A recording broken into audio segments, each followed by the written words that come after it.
I started getting in trouble with the law when I was 9 years old. Mm-hmm. I started getting in trouble with the law. Yeah, 9 years old. It was just for vandalism, school vandalism. I was going over there burning up the class over at my elementary school, thinking that I wouldn't have to go to school no more. And but I started going in and out of jail, juvenile hall, when I was 15. As soon as I turned 18, went to the county jail. In and out of county jail, like, I don't know how many times. I can't even count. And then eventually start going to prison, in and out of prison. And I shared this in 2019. So from 2012, I pro 2012. So from 2012 to 2019 is the longest period of time that I've ever been out on the streets since I was 15 years old. I mean, at one time.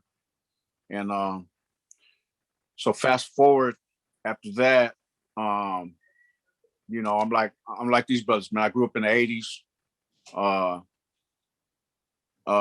Especially when NWA started coming out, in 85, 86, NWA started bumping, Mm-hmm. and that's, that was the music in the streets then. And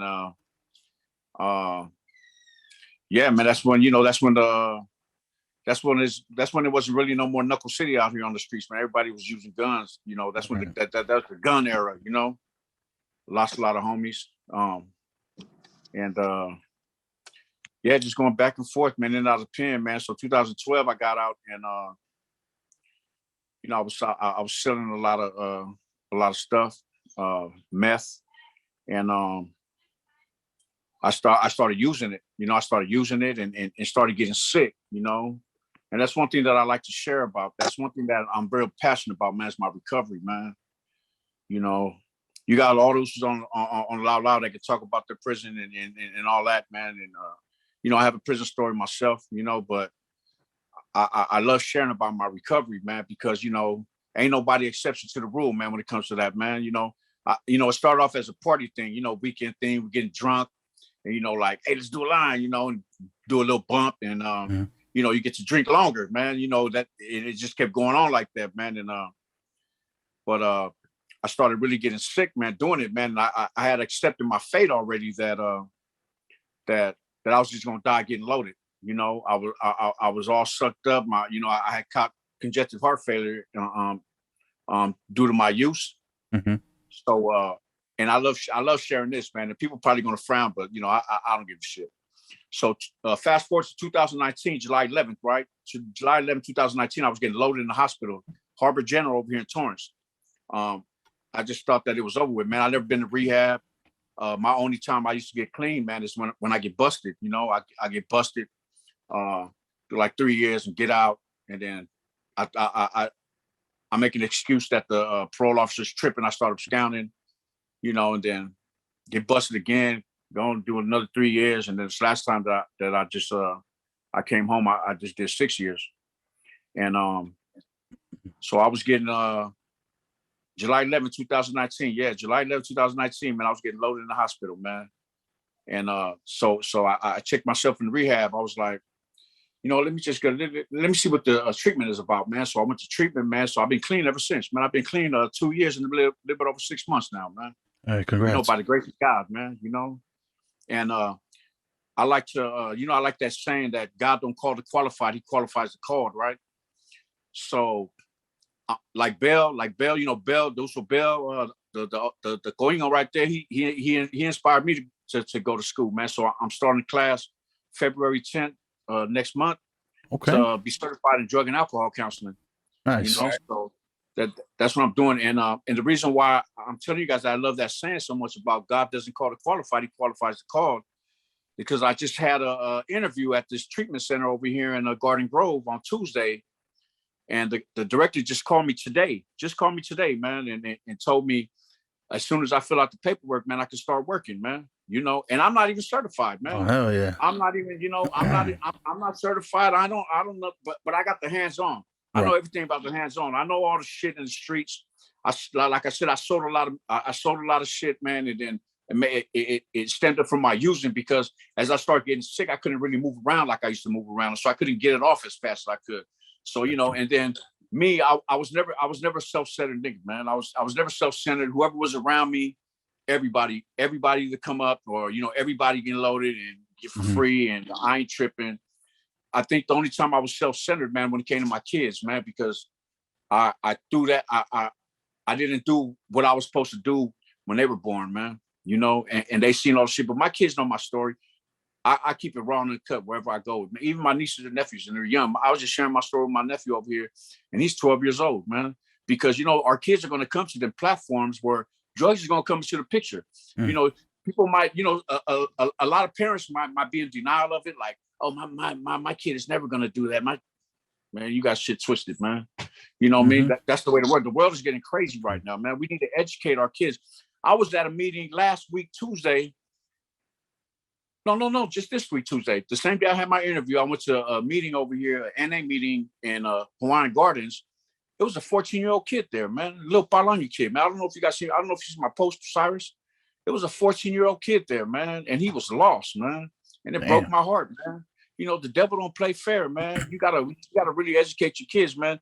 And it's hard for somebody who never used to educate their kids about drugs, because in our culture, our elders, you know, all they tell us is, you know, stop doing it, don't do it, and they think that's enough. You know, right.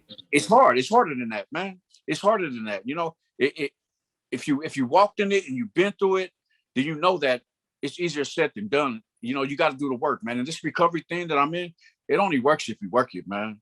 You know, you can't stay stagnated. You can't stay isolated. I mean, people stay isolated when they get clean and they think that's good enough, but you was isolated in your addiction. You know, so there's no difference. Just because you're not using doesn't mean you still don't have the behavior of an addict, man. You know, you got to change your behaviors. It doesn't just come with getting clean. You got to change everything that you used to do and how you used to think and how you used to act when you was getting loaded, man. So yeah, there was a little kid over here, man, at this meeting, man, 14 years old, and he been going in and out of NA meetings since he was 12 years old. So that tells us that he was using before he was 12 years old, at least since he was like 10 or 11 years old. You know, because you don't go to meetings unless your people's or your family, when you're that young, knows that you need help, you know? Right. So I'm just all about bringing awareness, man, to the kids, man. I don't want the kids to do it, man. I got some grandkids, man, and my grandkids never see me in the rut that my kids see me in, right? So now that I got this, I got a grandson. I call him Nitty. His name is Kalani Samoa, and I have a granddaughter. Her name is Taliana, and she's half Samoan, half Tongan, and I call her Lily. And they're never going to see their grandpa. They're never going to see me in that light again. They're never gonna ever experience Papa living that way ever again. You know what I mean? And I'm gonna make that a point. And I'm gonna make that a point in my life to keep smashing. And that's what I do, man. So I just love this recovery, man. You know, I'm 2 years, 6 months, and I believe 16 days clean today, man. And I got a lifetime to go, you know, and that's what it is with me, man. So anybody watching, if you're not my friend on Facebook, man, hit me. My name is right here, just like it's spelled on my screen. Lua Falemana, LuaFalemana. Hit me on a DM, man. Give me a DM, man. If you got some family members or anybody, loved ones that you need to want to reach out and get them some help, holler at me, man. But I'm only in California. I only been to one rehab, and I got a good rapport with these folks over here at the Pacific House in Hawthorne. I got a very good rapport with them. I even got some Usos up in there, you know, to start treatment for themselves, you know, when they reach out. And but they left, you know, they left with Trip on this. So one of my cousins that I got in there, he passed away about 2 weeks ago. He passed away, man, because he didn't work his program. He left before his 60 or 90 days was up. He left. He couldn't do it. Well, I'm not going to say he couldn't do it, but he didn't want to do it. And he ended up popping the Percocet pill that was laced with fentanyl, and fentanyl was killing him. And he was slumped over here in San Pedro, man, in his car, man, out. You know, and it's real, man. You know, so I just say that to say this, man, is you know, we do recover, man, and it breaks my heart, man, to see people and hear about people passing away, man, with this disease of addiction, man, that we deal with, man, as addicts, man. And You know, Mhm. and like Pine was talking about, you know, you got to fill up your toolbox, man. Because when I went to treatment, when I went to rehab, I was I didn't think I didn't have plans to stay clean. I just had plans to go in there, get a little healthy, get my weight up a little bit, and go out and start doing the same thing I was doing. But God had different plans for me, man. So as I sat in treatment, I said, you know what? Let me sit down and shut the fuck up and let me learn something. So I sat there in the groups and I learned something. I started, you know, everything. I wasn't remember everything that they was teaching, but I'll take one thing out of every group that I went in.